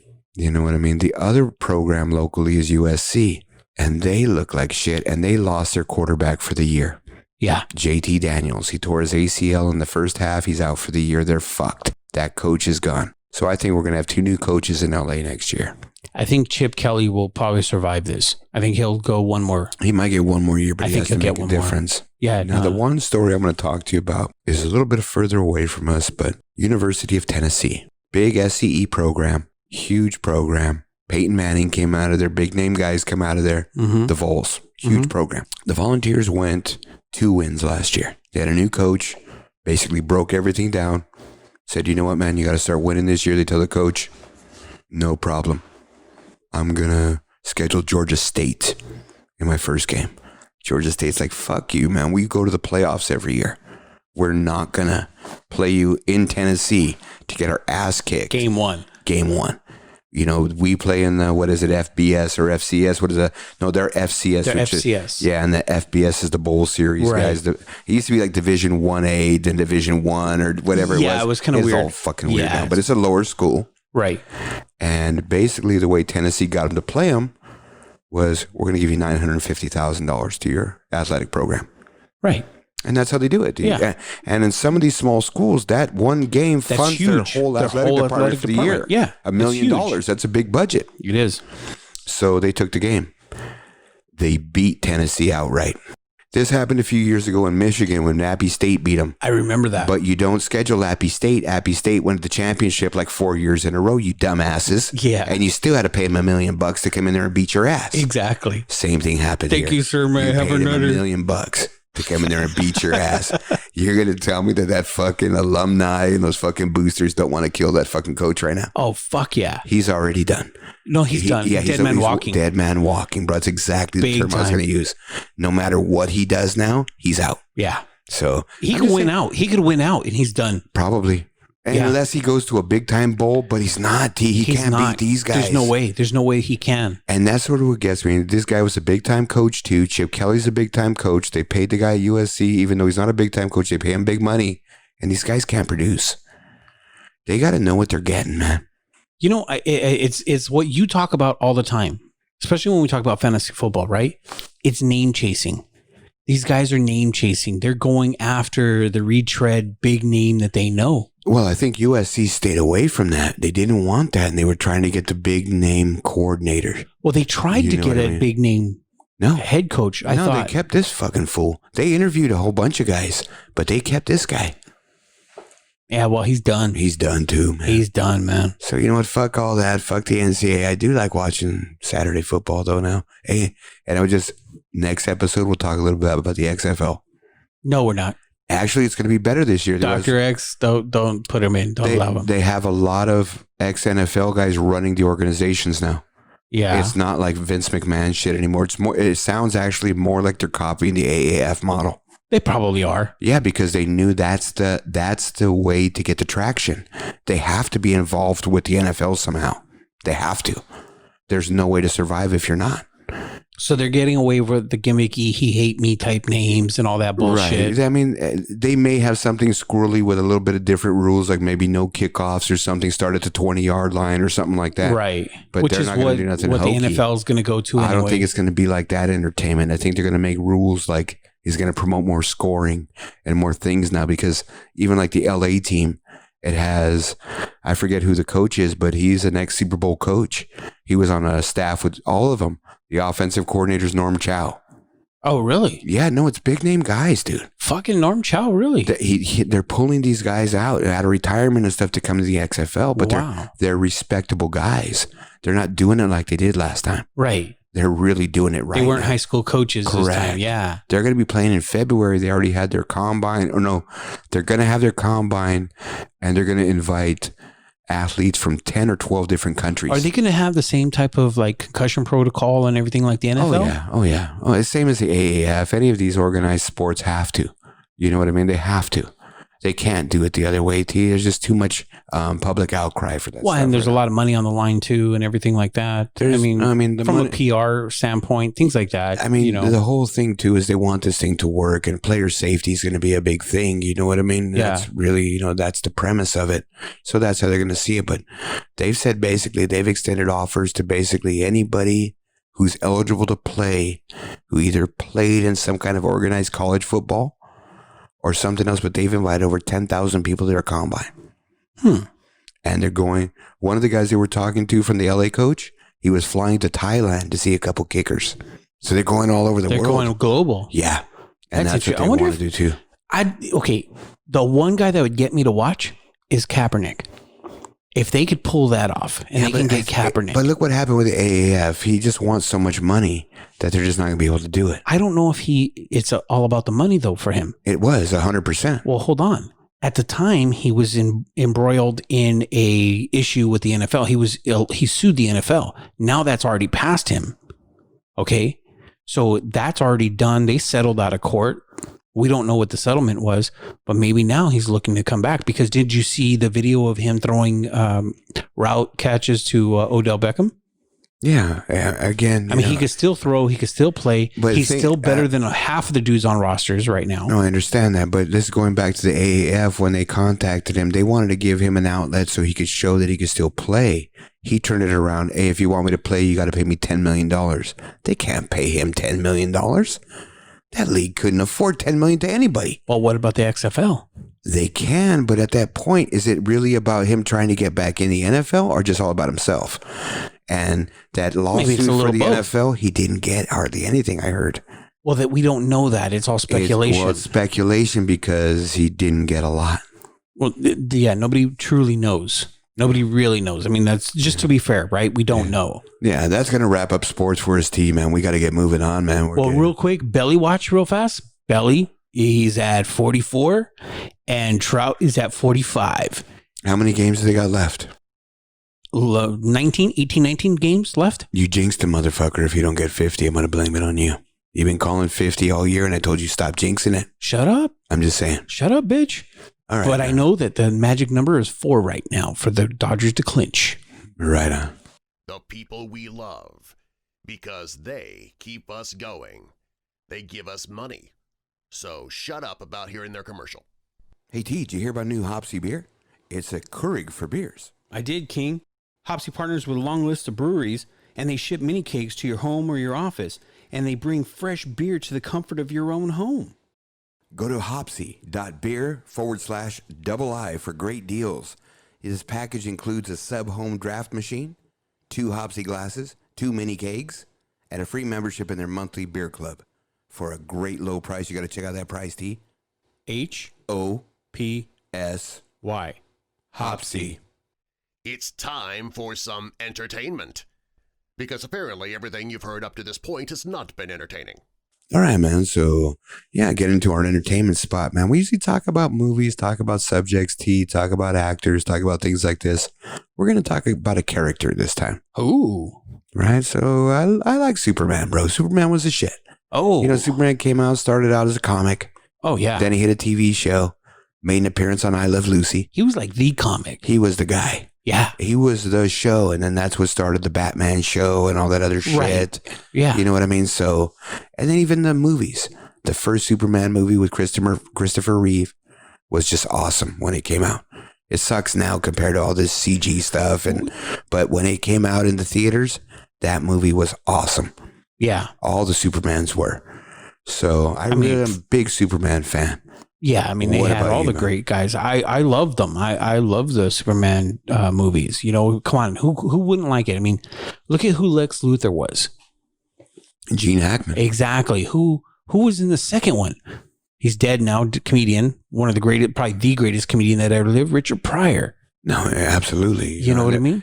Every cast was star-studded. You had Ned Beatty in the first one. You had Margot Kidder. I think they could have done a hell of a lot better for fucking I think Lois so Lane, too, but we're not going to go in there. Yeah. But She blew the director or something. But what we're going to talk about today, D, is not just Superman, but the curse of Superman, bro. So why don't you go and take it, man? all right, so we all know that, you know, Superman's been around forever, right? I think it started in the 50s, things like that. But, you know, there's a lot of things that have happened behind the scenes that have happened to the actors, or not even just the actors, people associated with the movies, with the television shows, with everything. And it's been kind of a curse.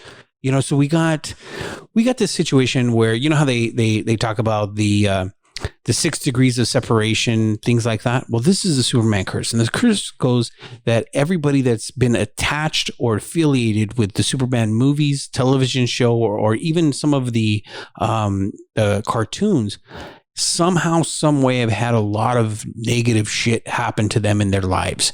Well, some of them even died, right? Correct. And that was Kirk Allen, right? He was in the low budget 1940 movies that really kind of didn't work out. It didn't really pan out. And, you know, he did a lot of voiceovers for them, things like that. And he died of Alzheimer's, man. I mean, this guy, he did a lot of voiceover work later. No, that's dying of Alzheimer's. The other guy shot himself. Well, yeah, exactly. You have... That's what I'm talking about. Fuck, the guy died of old age. I'm not worried about him. It's the other guy, right? Didn't he shoot himself? Yes. That's what I was talking about on I Love Lucy. Correct. I remember that episode, actually. He did show up and he did a thing with them. And that was George Reeves. It was another Reeve, actually. It's kind of weird, huh? How it He plays was out like the that. most famous Superman. He was the most famous in that's when the 1951. TV started coming out. Yeah, that was 1951. And that was, he played Superman and the Mole Man is in that movie. And then he did The Adventures of Superman. And, you know, he was closely associated with the role. He was known, like you said, he was the most famous one of them all. And he died of a gunshot wound. Now, here's the thing. He was found dead of a gunshot wound in his home with his Luger near him. It was a Luger gun. And it was ruled a suicide. But now there's controversy around it about fingerprints and, you know, whether the gun had his fingerprints or if he was murdered. And that's the other thing. They're saying that, you know, conspiracy theories, people are saying he might have been murdered. You know, but again, tragedy happened to this guy. I think it happens to a lot of other people. What else is there? I mean, that's just the one thing. There was other stuff we talked about, right? So there was other guys. So like you mentioned, Christopher Reeve. I mean, we all know what happened. He had the 3 Supermans. The Christopher Reeve was probably one of the smoothest, coolest ass Supermans that you've ever seen. You know, I think he was the most exposed because at that time there was a media outlet for him. It was, not too long ago, and it hit the most people. True, but if you see the Superman remake nowadays, it just doesn't seem like the actor and everything. He was okay. I think Christopher Reeve really kind of embodied and really kind of embraced the role, and he just was so damn smooth. But if those of you who don't know much about Christopher Reeve, not besides the Superman, he actually was paralyzed from the neck down after being thrown from his horse in a cross-country equestrian, which is horse riding event. And he was really messed up after that. The poor guy, his way of life changed completely, and he eventually did die of heart failure in, 2004. He died of heart failure, Well, I think once they have an event like that and snap their spinal cord, things are just downhill from there. They can't do much, Their body starts deteriorating. Exactly. And that's just, it's sad. It's really sad. And you're right. It just starts deteriorating and it's just downhill from there. But, kind of going back to, besides Christopher Reeves, there was that Lee Quigley who played the baby in the 1978 film. He was only 14 years old and he died of solvent abuse. That's crazy. Which one was the 78 film? That's the first one with Christopher Reeve? Yeah, that was the very first one. He played the little baby. He played baby Christopher Reeve when he landed in the farm. Okay. And he died of solvent abuse in 1991. I mean, this is just crazy. The list goes on and on. What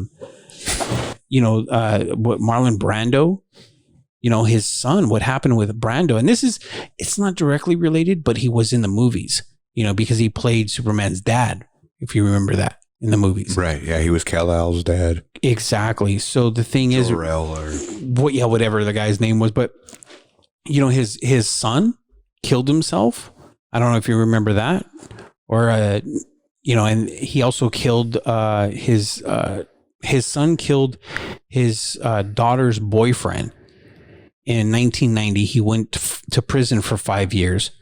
And then later, I think his son died of an OD, right? Something like that. Or I thought maybe even he shot himself. Something like this. Was like, so his son eventually did die himself. So that's what I'm saying. Like, I mean, it's not directly related. I think it's kind of grasping, but at the same time, it's one of those things that you can, 6 degrees of separation type of thing, right? Well, no, I think what we're talking about is people that are related to these movies have some issues in their lives, right, a little bit more than normal. Right? And it's kind of crazy. I mean, I wonder if you break down other movies, if this is similar, if you can kind of find the degree with other movies. I think you probably can if you dig deep enough, but I think this is just so coincidental to you is why we brought it up. We started looking at it and because you don't really have to dig. So much coincidence. Yeah, exactly. Yeah. So just finish off the list. Margaret Kidder. Okay, so Margaret Kidder. Margot Kidder. Margot Kidder. Thank you. She had bipolar disease. I mean, she was in a paranoid delusional state. I think she went to a mental hospital for a while. And she died of drug and alcohol overdose. Which was ruled a suicide. So she had a really hard life. And we talk about mental abuse all the time over here and having mental issues. She had a lot of mental issues, man. She broke down publicly on camera in interviews. I mean, she was just in real bad shape, The other one is Richard Pryor. I mentioned him earlier. Richard Pryor was a great comedian, probably the greatest comedian ever. And he had a well-known drug abuse problem, and he had a failed suicide attempt. He caught himself on fire freebasing, and then later on in his life, he had MS and he died of a heart attack in 2005 at the age of 65. And, the last one that I'm going to talk about is Dana Reeve, which was Christopher Reeve's wife. She looked perfectly healthy. She was always by his side. She was always doing everything. And, she was a non-smoker. She lived a pretty healthy life. And next thing you know, in 2006, at the age of 44, after Christopher Reeve died, I think only a few years after he died, because he died in 04, 2 years later, she dies at the age of 44 of lung cancer. And she never smoked. Yeah, no, that's weird. That is probably very genetics or something with that. Genetics, maybe, I don't know if Christopher Reeve smoked, but maybe it was a lot of secondhand smoke. Remember back in the day, there was always, restaurants you can go into and smoking or non-smoking, things like that. Could have been even that. Yeah, you never know. But it's just kind of weird. And then you have a lot of really, really distant DC comic type stuff that you can get into. But I wanted to focus mainly on just the people that were in the movies, the people that were in the television shows that we all can remember and were directly influenced, instead of like the comics. Because some of the comic book stuff, I mean, it kind of is a stretch with the cartoons and stuff like that. You had a lot of actors that didn't even have anything happen to them, other than their careers really never took off after that. Was Dean Cain. Remember when they had the revival of Superman, and he played Superman on the television show? Well, I think that's sort of his legacy. That show ran for a while. He made money on that show. It's sort of probably what's keeping him relevant now. Well, he's not relevant, but probably keeping him with a check. Yeah, that's what I'm saying. He's probably getting a check still. I don't know if it's still in syndication. Maybe not, but he made a lot of other little short shit too. He did. You know what I mean? So it was all off of that. Right, because it was Lois and Clark. That was the name of it. Oh, yeah. It was Lois and Clark. Yeah. But nothing really ever happened to him. So there's a lot of guys that nothing ever really happened to, but he was probably the most well-known one that came out, and it didn't happen. But the big name guys, the big name people, something always happened to them in their life. Tragic. So, I mean, to me, that's the curse of Superman right there. That proves that there's something. Well, I don't know if it proves there was something. I think it's like you said, it's just, the coincidence behind it. But I think sort of what I was hoping you were going to talk about, what's making this thing a curse? When I saw this thing up, I mean, I understand all these things happen to these folks, but nobody really knows. Well, I mean, what's your take on it? Why do you think these things are happening? What's so significant about this? What's going on with this that's making all this happen? Well, I think something can be similar if you were to look at the movie Star Wars. Right. And the reason why I say that is because if you look at the cast of Star Wars when they first came out, they all had their own issues. Mark Hamill almost died in a car accident. That's why in the third Star Wars, the original, so it was he looked fucked up. And that was episode 6. He looked really bad. His face looked really bad because he almost died in a car accident. Carrie Fisher, known drug abuser, and eventually did die of drug overdose. So you can make similarities. You can make that correlation that something around that time in that era, whether it was Hollywood at the time, with the exception of the guy that... Well, I don't even think it was Hollywood at the time. I mean, it's just notorious that these actors are abusing themselves, doing things, living life on the edge, and they put themselves in those positions. But what about this specifically?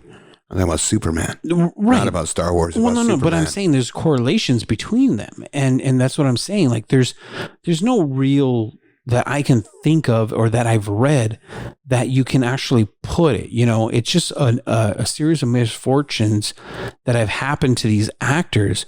And that's why it's called the Curse of Superman, because it involved people that were directly involved with the movie and television show and all this stuff with Superman, that it didn't happen with a lot of other types of series, whether it's movies or television.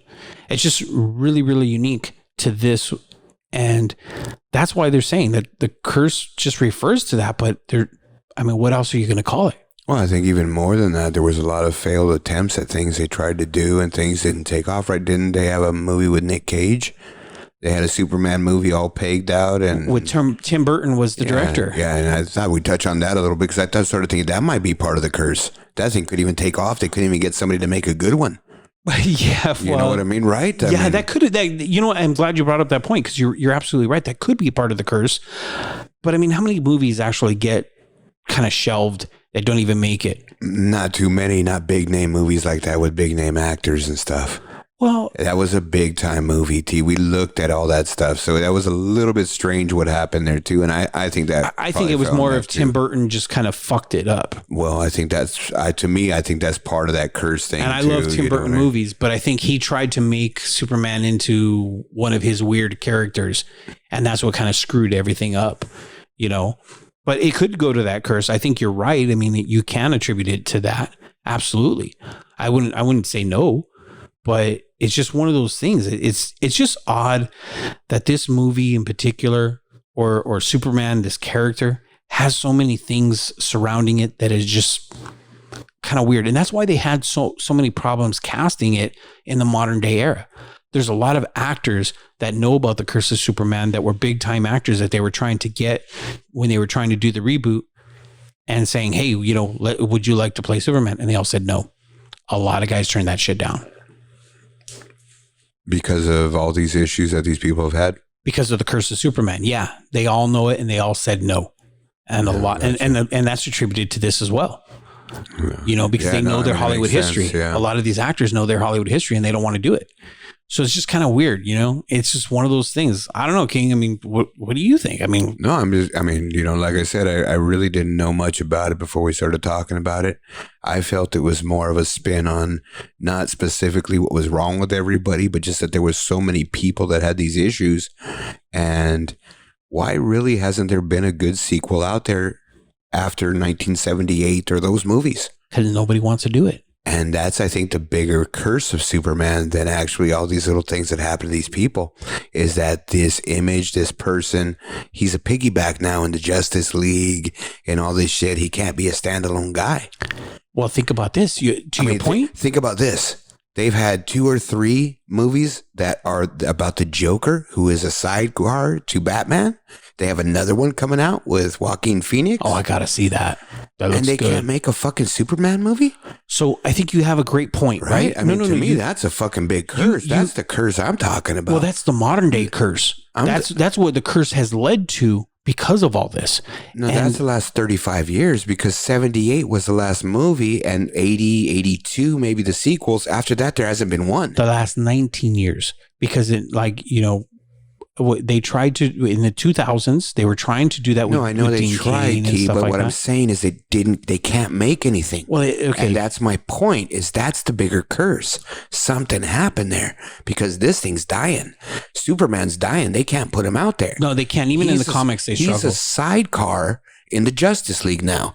They have not made they made a standalone Captain America, a Wonder Woman, Aquaman, and that was actually good. I didn't think it would be. Where the fuck is Superman? He should be the first one. So they can't do it. They even tried to team him up with Batman, with Superman versus Batman, to your point. And it took a shit. Because of casting too. And they casted Ben Affleck. That's the biggest curse of this thing, is not all these little things that happen to people, but the brand's dying.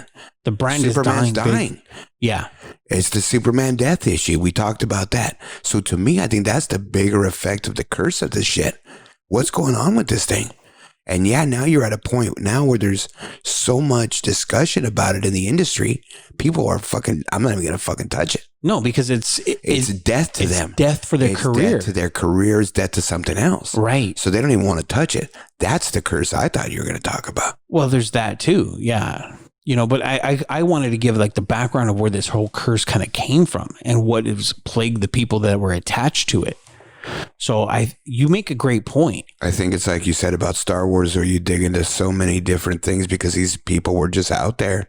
You can find it in any movie. You can really. Yeah. You know, so and I just threw it out there with Star Wars just kind of popped into my head because I was thinking with Carrie Fisher. I mean, look at who played Han Solo? Why am I blanking on his name? Harrison Ford. Harrison Ford, thank you. He almost died in a plane accident. How many times has he had issues? No, yeah, absolutely. But he's flying 50 times a month. Well, true. Your odds go up, dude. Right. I'm flying once a year. My odds are pretty low. You know right, what I mean? Exactly. So, yeah. But what I'm saying is you can find that in anything. But for some reasons, this one really stands out more than any of them. You know, Superman. Yeah, no, see, like I said, I don't even think all those things stand out. I think what it is to me, the curse is that the whole thing's dying. Superman's dying. And that's a shame. That's the number one guy. He was the number one superhero He started it all. He started it all. He started it all. He can't hang on. Fucking Captain America makes a movie. Wonder Woman makes a movie. You're shitting me. Well, I would say Aquaman. I mean, come on, Aquaman was like the That was like weak, dog. yeah. Aquaman, he was the worst. Nobody liked Aquaman. Nobody even bought that fucking comic. I didn't. I was into comics. I never bought Aquaman because he sucked. No, what was it? I used to watch Super Friends. Was it Super Friends or what was that one? Justice League. Justice League. Yeah, Justice League with the Super Friends. Yeah, I know. Shape of an ice pick or whatever. Remember? The Wonder Twins. The Wonder Twins. Those were the Wonder Twins. Yeah. Anyway, let's go ahead and we got to get going, T. We got to get wrapping up, man. Yeah, we're wrapping everything up, man. I think that's going to do it for our show today. You know, we had a lot to talk about. We talked about some stuff going on and, you know, a lot of stuff out there still, T. I think the biggest point is that we talked about a little bit of men's health today. Guys, make sure and get your checks. Take care of yourself always. Keep that sexual experience going, no matter how old you are. So I think with that, T, I'm going to go ahead and turn it over to you to sign off. All right. So want to say thank you to everybody for hanging on there to the end. I'd like to say a big shout out to all the people that make this possible. All of the listeners. It's because of you. That's why we're doing this. And because you listening, it's giving us the opportunity to continue going. Don't forget to visit our website, www.thedoublei.show.com. Don't forget our Patreon at www.patreon.com/The Double I Show. Don't forget our social media. We got Facebook, we got Twitter, and we are soon to be on Instagram. Yeah, so remember, guys, if you go and post something, hashtag The Double I Show on our Twitter or our Facebook, and you're repping your gear, we'll get a hold of you at the end of October. If we feel you're in the running for a free hoodie, put some stuff out there. Be creative, guys. Anything else? Don't be afraid to be creative. I like to see some weird stuff. No, absolutely, man. Yeah, I mean, obviously, just repping your gear is really not going to do it for you. You got to do something out of the ordinary to catch our eye, guys. Exactly. Well, we love the fact that you're repping the gear, but we want to see you get freaky with it. No, I want the ladies too. Let that freak flag fly. What about the ladies too?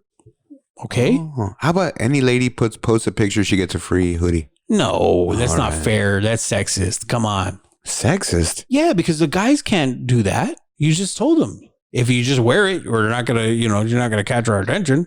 Well, yeah, they got to do something. Right, exactly. But you're saying the ladies, all you got to do is wear it. That's sexist. The ladies. Oh. All right, man. So we're going to go ahead and get out of here. Another wonderful show. Wrapping things up. Thanks to everybody for putting up with us. Our fucking backup studio. T, good job. Good show. We're going to go ahead and get out of here. For RW King, he is Sweet Tea. We are out. From California. Checking in from the left coast where we take sound that combines sunshine with rhyme, move 'em around. Take it slow, watch the smoke we blow. Bring California swing and this thing for show. Well, hey there, baby doll, dance the go-go. Off a little mentally, I see it in slow-mo. Hollywood, the east side, Hub City, and Frisco. Calles to the playas, fires up in the disco.